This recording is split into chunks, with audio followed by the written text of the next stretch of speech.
Hello guys. आज हम बात करने वाले हैं एड्रिनल ग्लैंड के बारे में कि एड्रिनल ग्लैंड हमारे बॉडी पर कहाँ पर प्रेजेंट होती है, किन किन सेल से, मतलब कौन कौन सी जो सेल हैं उनसे मिलकर हमारी एड्रिनल ग्लैंड बनी होती है और ये सेल कौन से हार्मोन रिलीज करती है और उन हार्मोन का हमारे बॉडी पर क्या काम होता है, क्या फंक्शन होता है, उसके बारे में हम बात करने वाले हैं। सबसे पहले देखेंगे कि जो हमारा किडनी का एड्रिनल ग्लैंड का लोकेशन है कहाँ पर प्रेजेंट होता है। ये हमारे एड्रिनल ग्लैंड जो है हमारे बॉडी पर 2 किडनी होती हैं, 2 किडनी दोनों के जस्ट ऊपर साइड, मतलब ये किडनी है, किडनी के अपर पोल में एक एक एड्रिनल ग्लैंड पाई जाती है।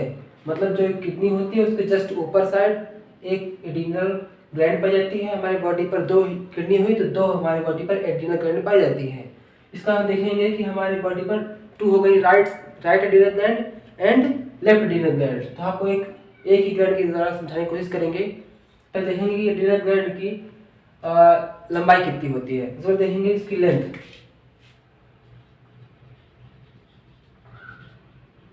इसकी लेंथ लगभग 4 सेंटीमीटर लॉन्ग होती है और विथ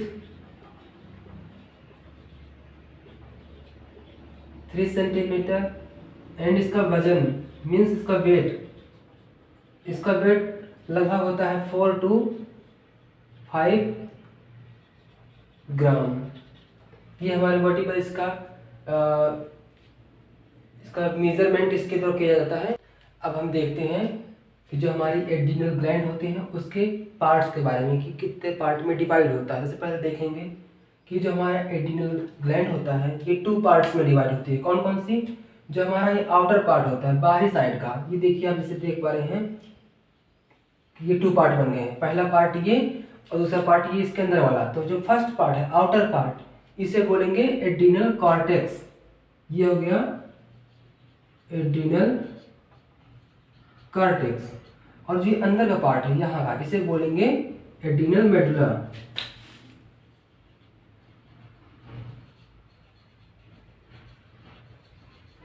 ठीक है। अब यहाँ पर देख रहे हैं कि जो हमारे बाहरी पार्ट है, ये जो कवरिंग है, जो कवर देख पा रहे हैं, इस कवर को क्या बोलते हैं? फैसिका, मतलब एड्रिनल फैसिका बोलेंगे। इस बाहरी लेयर को क्या बोलेंगे? Adrenal fascia. अब नेक्स्ट बात करते हैं कि जो हमारा ये आउटर पार्ट होता है, इस पार्ट में ये 3 लेयर से मिलकर बना होता है। कौन कौन सी लेयर? जोना ग्लोमेरुलोसा, जोना फैसिकुलेटा, जोना रेटिकुलरिस। सबसे पहले देखेंगे कि ये जो बाहरी पार्ट होता है, ये फर्स्ट लेयर हो गई।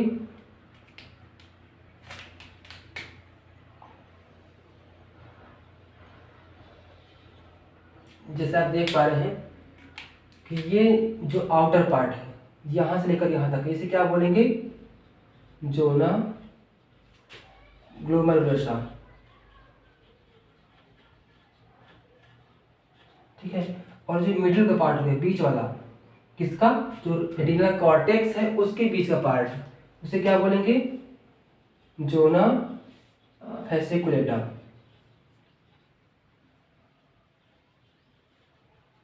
और जो आंतरिक पार्ट है किसका? एड्रिनल कॉर्टेक्स का आंतरिक पार्ट, उसे बोलेंगे जोना रेटिकुलरिस।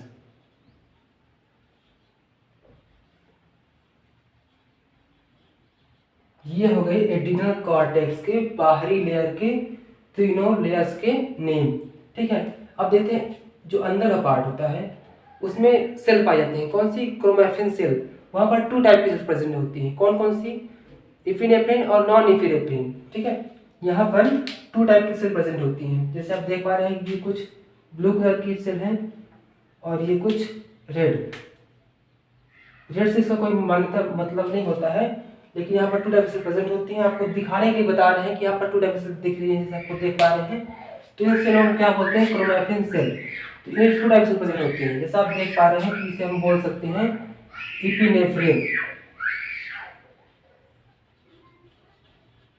इपिनेफ्रिन सेल, और इसे बोलेंगे नॉन इपिनेफ्रिन या फिर नॉन इपिनेफ्रिन।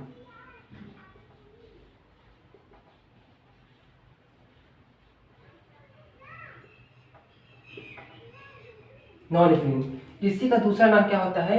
है एड्रीनेलिन। किसका? इपिनेफ्रिन सेल को हम एड्रीनेलिन के नाम जानते हैं, एड्रीनेलिन। और जो हमारा नॉन इपिनेफ्रिन से क्या बोलेंगे? नॉन इपिनेलिन।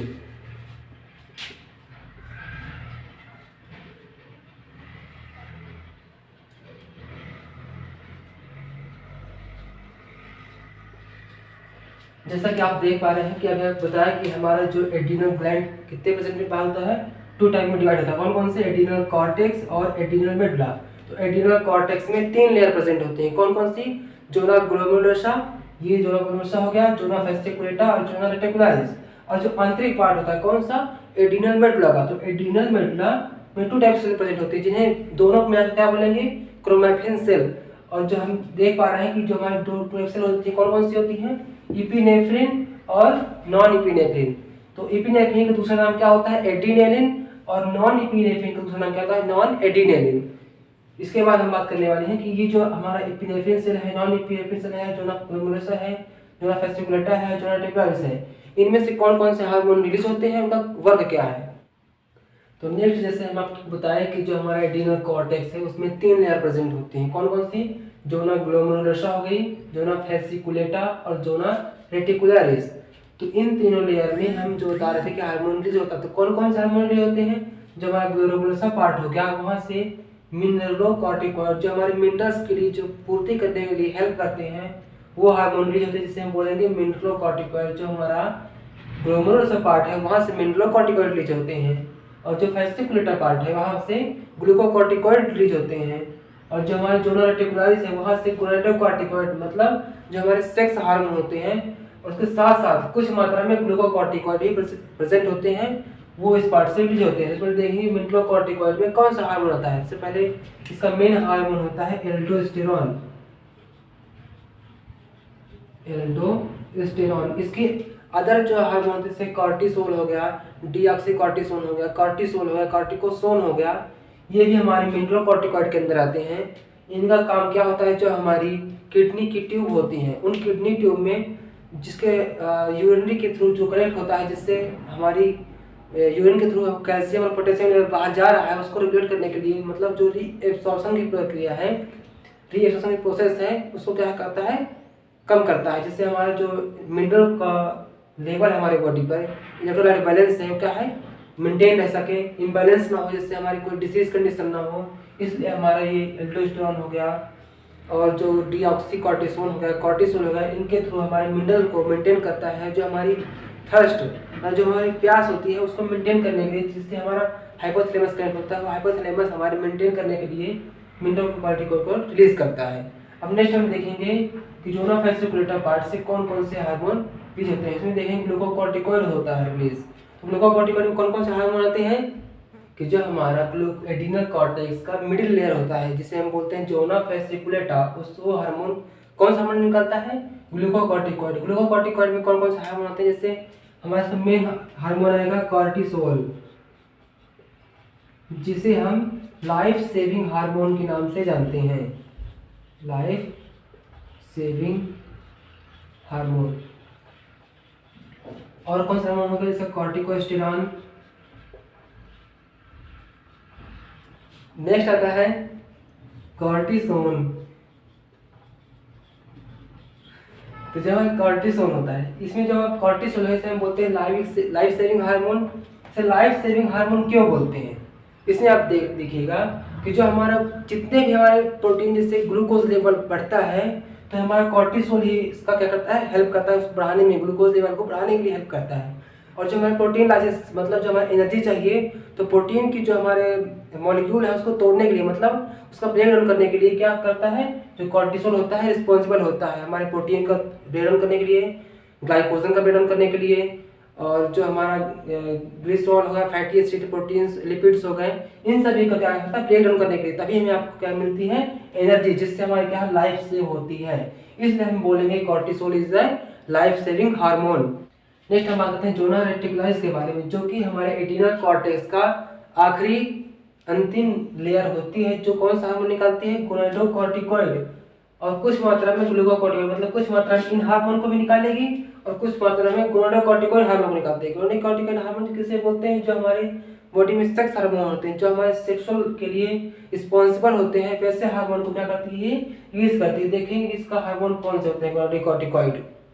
तो देखिए गोनाडोकॉर्टिकॉइड कौन से होते हैं, जैसे एंड्रोजन जो हमारे बॉडी के सेक्सुअल हार्मोन होते हैं, जैसे एंड्रोजन। ये एंड्रोजन हार्मोन जैसे हमारे रिप्रोडक्टिव सिस्टम हो गया, उनको चाहे एक्सटर्नल हो चाहे इंटरनल हो, चाहे बाहरी वाले हों चाहे आंतरिक वाले हों, उनको मेच्योर करने के लिए वहाँ पर जो हमारा प्यूबिक साइट में हेयर को ग्रोथ करने के लिए, एक्सिलरी में हेयर ग्रोथ करने के लिए हेल्प करता है। ठीक है, जैसे हमारे मेल हो गए, मेल में क्या करता है, जैसे हमारे टेस्टिस हो गया, टेस्टिस और पेनिस के फॉर्मेशन मतलब उनको बनाने के लिए हेल्प करता है। इसका नेक्स्ट काम क्या है, जो हमारा स्पर्मोजेनेसिस मतलब स्पर्म को बनाने की जो प्रोसेस होती है उसको करने के लिए हेल्प करता है। कौन सा, गोनाडोकॉर्टिकॉइड। जैसे फीमेल में देखें तो फीमेल में भी जो हमारा उनका सेक्सुअल बिहेवियर को मेंटेन करने के लिए और डेवलप करने के लिए क्या करता है, हेल्प करता है।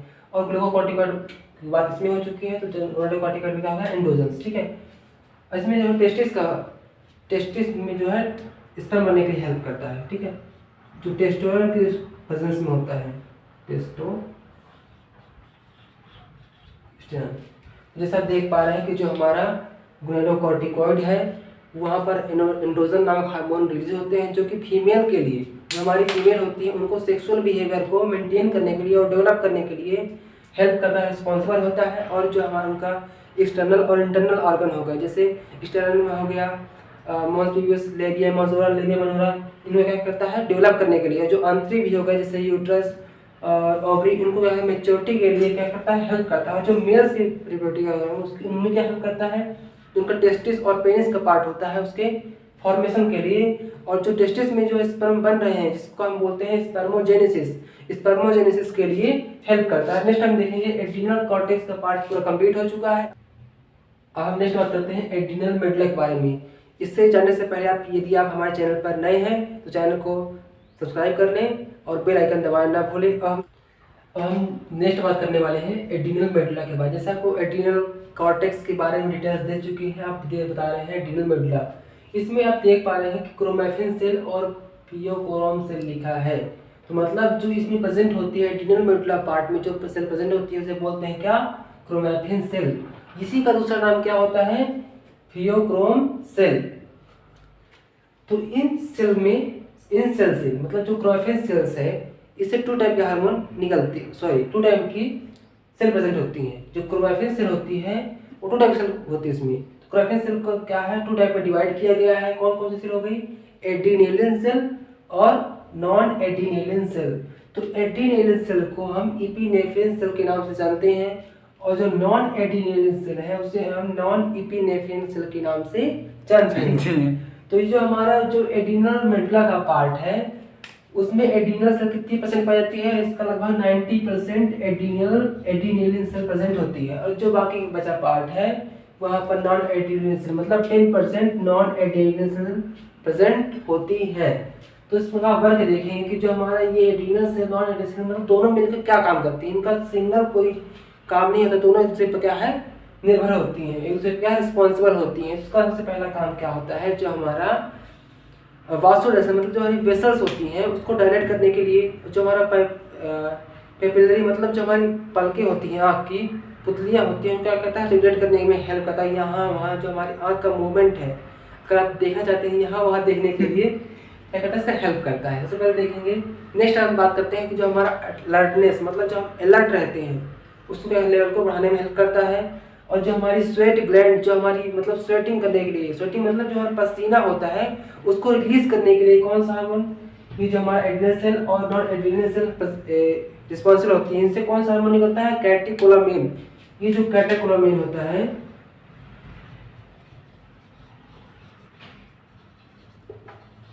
यही हार्मोन क्या करता है, रिस्पॉन्सिबल होता है हमारे अलर्टनेस के लिए, स्वेट को मतलब जो स्वेटिंग ग्लैंड है उसको स्टिमुलेट करने के लिए, जो हमारा पेपिलरी मतलब जो आंखों का डायलेशन होता है उसको मेंटेन करने के लिए, मूवमेंट करने के लिए। और जो हमारा हार्ट बीट है, हार्ट बीट को क्या करता है, इंक्रीज करता है। यही कौन, ये कैटेकोलामिन जो हार्मोन होता है यही हार्ट बीट हो गई। और जो हमारा ब्रीथिंग रेट है उसको भी इंक्रीज करने में हेल्प करता है। नेक्स्ट देखें इसका फंक्शन तो क्या होगा, जो हमारा जो लिपिड हो गई, ग्लाइकोजन हो गए, उसके ब्रेक डाउन के लिए हेल्प करता है, जिससे हमारा डाइजेशन ईजिली हो सके और इसका एब्जॉर्ब ईजिली हो सके। और नेक्स्ट इसका हमारा फंक्शन क्या हो गया कि जो हमारा वेसल्स है उसको डायलेट करने के लिए, ताकि हमारा ब्लड फ्लो अच्छे से वर्क करे। और जो हमारा एलिमेंट्री कैनाल में जो पेरिस्टाल्टिक मूवमेंट होता है उसको क्या करता है, इंक्रीज करने के लिए हेल्प करता है। धन्यवाद।